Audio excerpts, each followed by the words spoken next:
मोठी बातमी समोर येते जळगावात केवायसीच्या बहाण्याने महिलेकडे शरीर सुखाची मागणी करणाऱ्या नराधमाविरोधात गुन्हा दाखल करण्यात आलेला आहे। या प्रकरणी गोकुळ चव्हाण याच्या विरोधात शहर पोलीस ठाण्यात महिलांच्या विनयभंगाचा गुन्हा दाखल करण्यात आलेला आहे। लाडकी बहीण योजनेची केवायसी करायचा असल्याने चव्हाणने महिलेच्या घरी जात शरीर सुखाची मागणी केली आणि अन्य एका महिलेला विधवा पेन्शन पुन्हा सुरू करून देतो असं म्हणत चव्हाण याने प्रेमसंबंधाची मागणी केल्याचं फिर्यादीनं म्हटलेलं आहे। जळगावातील या घटनेमुळे सगळीकडे खळबळ उडाली आहे।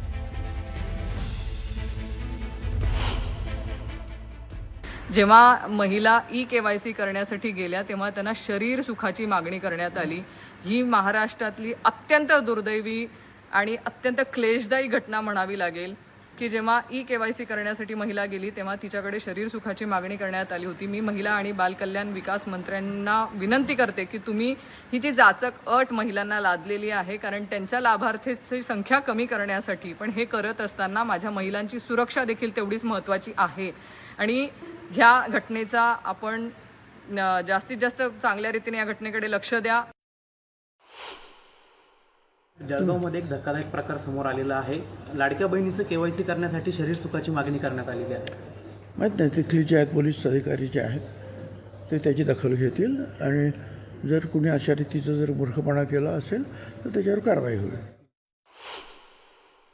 मला वाटतं लाडक्या बहिणींच्या सुरक्षेची काळजी घ्यायला सरकार सक्षम आहे। लाडक्या बहिणींना केवळ पैसे देऊन नाही तर त्यांच्यासाठी वेगवेगळ्या प्रकारच्या योजना आणून त्यांना आर्थिकदृष्ट्या सबलीकरण करण्याचं काम सरकार करत आहे। आपण सुरक्षेची चिंता करू नका। त्या ठिकाणी आपण या महिलांसाठी काय करताय, एक महिला नेत्या म्हणून त्याचं पहिलं उत्तर महाराष्ट्रातल्या जनतेला द्या। लाडक्या बहिणींची काळजी घ्यायला देवाभाऊ सक्षम आहेत।